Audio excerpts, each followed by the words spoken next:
Are you a woman who wishes they had more female friends? Or are you part of the 70% of my audience who's not a woman, but also wishes they had more female friends? In either case, you might want to move to one of the states on this list, because while the global population consists of around 102 males per every 100 females, the following states actually have quite a bit more women than men. In fact, there are only 10 states with more men than women. But while the vast majority of states have more women than men, there isn't a single state where women are paid more than men, or even where the pay is equal. And it's not just because women work in lower paying fields, since 24% of women actually earn less than men for doing the exact same job. That being said, it makes sense that many of the states with the highest female populations just so happen to be among the best states for women. And thankfully, the US as a whole seems to be headed in the right direction, as it went from being only the 53rd best country for gender equality in 2020 to 30th best today. But enough introduction, these are the 10 states with the highest female populations. And if you're interested in a video on the 10 countries with the most women, then let's hit 5,000 likes.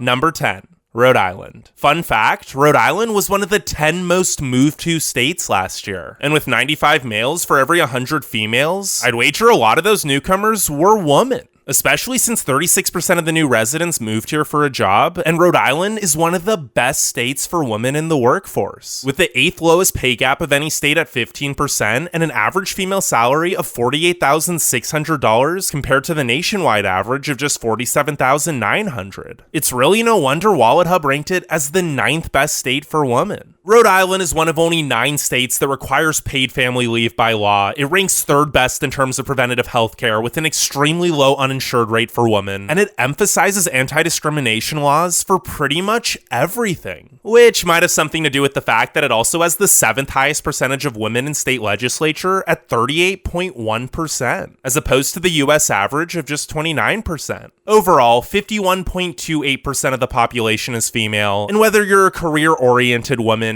or just looking for a place to meet women, Rhode Island's got you covered. The Ocean State actually has the highest percentage of single adults at 55.7%, and the 3rd highest number of online dating app users.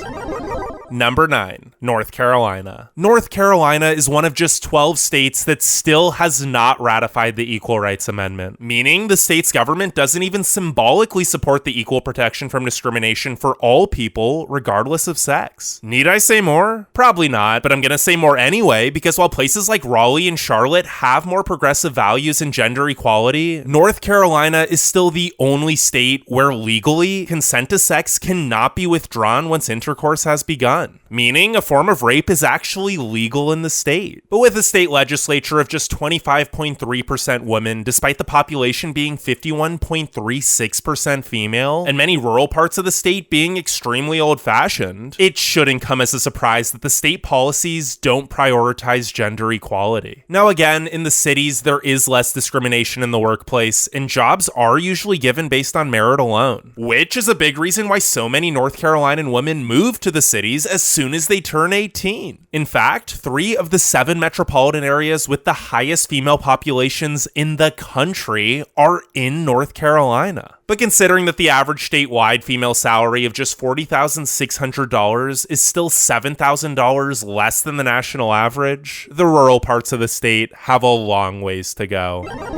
Number 8. Georgia. If you thought North Carolina was a bad place for women, its neighbor is actually even worse. Yeah, if you didn't know, Georgia shares a small border with North Carolina. Because despite there being just 94.5 males for every 100 females, Georgia is the 6th worst state for women's equality overall. The average female salary is just $40,400. The gender pay gap is over 20%, and it's another one of the 12 states that still has not ratified the ERA, which is weird because it's literally called the Peach State. Now, to be fair, at least it's got Atlanta, where female entrepreneurship thrives, making Georgia the state with the highest percentage of female-owned businesses at 40.5%. And because of this, in addition to there being less sexism in the city compared to many rural parts of the South, tons of women are moving to Atlanta. Georgia's capital actually has the highest female percentage of any big city, with 51.7% of the metro area being women. And overall, 51.41% of Georgia's population is female.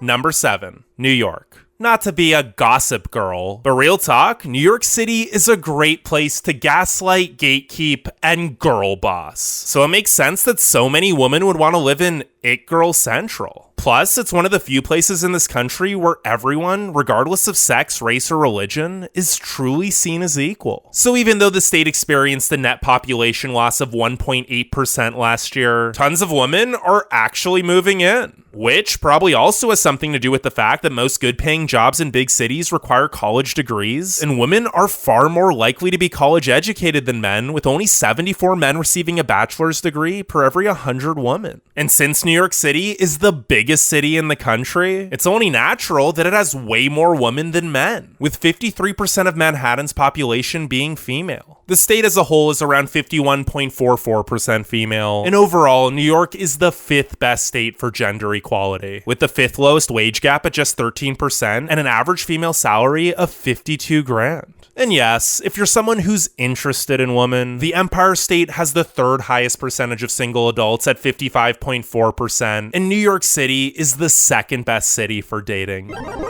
Number 6, Massachusetts. Considering that women are way more likely to earn a college degree, it should come as no surprise that the most educated state of Massachusetts, which features the most educated city in Boston, has such a large amount of educated women, with the 3rd highest percentage of women in the workforce at 63.4%. But not only are many jobs that require higher levels of education based here, Massachusetts is also home to 4 of the first 7 US women's colleges. Yeah, MA has come a long way since the Salem witch trials. Thanks to women like Susan B. Anthony, Clara Barton, and Amelia Earhart, the Bay State has evolved into a place that celebrates women's accomplishments and proactively instills policies that encourage women to pursue their dreams. I mean, WalletHub just ranked Massachusetts as the best state for women, and if you're a career-oriented woman, Boston's one of the best cities to live in. The Bay State is home to the highest average female salary at $57,300, the highest percentage of women in professional or managerial positions at 49.4%, the 11th lowest gender pay gap, the lowest uninsured rate, best preventative health care, and is one of the 9 states that requires paid family leave by law. So it should come as no surprise that 51.52% of the population is female, and that number will likely only grow.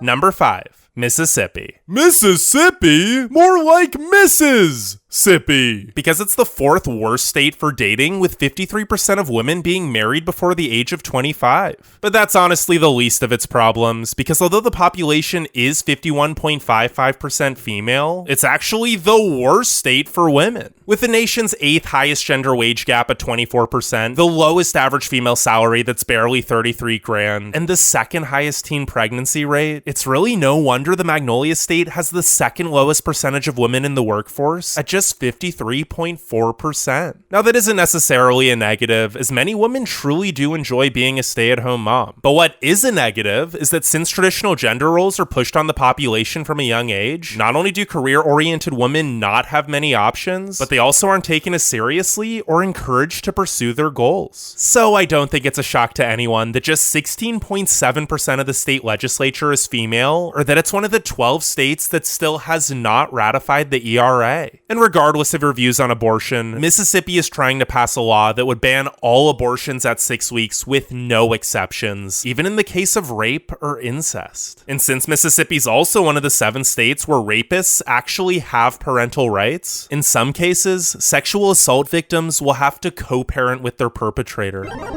Number 4, South Carolina. Are you starting to see a trend? Every state on the list so far has been east of the Mississippi River, and it's a pretty even split between the Northeast, where the quality of life for women is among the best the nation has to offer, and the South, where it's the opposite. South Carolina is, well, south. So despite 51.59% of the population being female, it actually ranks as the 4th worst state for gender equality. The average female salary is just $37,500. It's home to the 11th highest gender pay gap at 23%. And while it's certainly not as bad as Mississippi, especially in Charleston and Greenville, that isn't exactly saying much. One South Carolinian woman summed up the workplace environment. "It's so weird that I had to work just as hard and pay just as much for my business degree as the boys, but now I make a fraction of the salary they do and get treated like a glorified secretary just because I'm a woman. The state legislature also has the third lowest percentage of women at just 15.9%, so most of the problems are unlikely to be addressed anytime soon.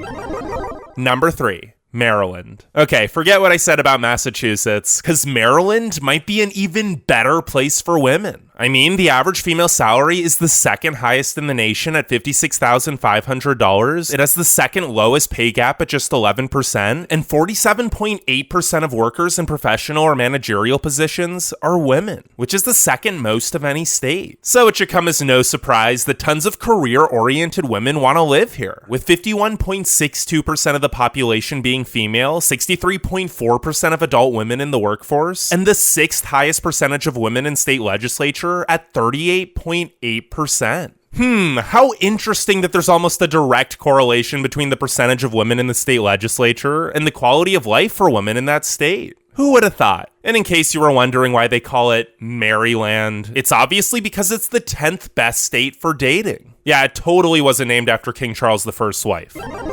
Number 2. Alabama. While Maryland is second best in most categories that affect women, Alabama is the second worst state for women overall and has the second lowest percentage of female legislators at just 15.7%. So it's kind of ironic that it also has the second largest female population at 51.69%. The Yellowhammer state still hasn't ratified the ERA, has the fifth highest wage gap at 26%, the fifth lowest average female salary at $37,100, and similar to Mississippi, women are expected to be homemakers from a young age and aren't really encouraged to pursue their own careers, especially in the rural parts. Because of this, Alabama is home to the fifth highest teen pregnancy rate and the lowest percentage of women in the workforce at just 52.3%. It's no wonder the Birmingham metro area has the second highest female population of any US city, because it's the only place where career-oriented women really have a chance in a state where 18% of females live in poverty. But hey, at least Alabama doesn't have the highest pay gap. No, that honor belongs to Wyoming, where the wage gap between genders is 35%. Now, before we get to number 1, make sure you leave a like and subscribe. And I also wanted to give a quick honorable mention to Washington, D.C., which, if it were a state, would have by far the highest female population at 52.6%. Which makes sense since it's probably the best city for career-oriented women. With the highest average female salary at $72,750, the highest percentage of women in the workforce at 68.3%, and the highest percentage of women in professional or managerial positions at 60.7%. Not to mention, it would be tied for the second lowest gender pay gap, with women earning 89 cents for every dollar a man makes. And if you're wondering which state has the least amount of women, aka the place to go for your best chances of meeting a man, it's Alaska, where there are 108 men for every 100 women, meaning only 48.1% of the population is female. But then again, your chances of actually meeting someone there are still very low, because Alaska's population density is just 1.2 people per square mile. Number 1. Delaware. What the heck? Delaware? That's so random! Well, you might think so, but is it really so surprising that females comprise 51.73% of the population in a state whose name is centered around Della's wardrobe in a country where nearly 80% of the consumer base is women? Real talk though, I'm not sure why so many women want to live here. I mean, it's pretty average. Sure, the gender pay gap is tied for the 11th lowest, which probably has something to do with the fact that the state also has the 6th highest percentage of female CEOs. But the main reason there are so many more women than men is probably due to all the retirees who move here for the beaches and affordable housing. And since women tend to outlive men, Delaware is the most female state in America.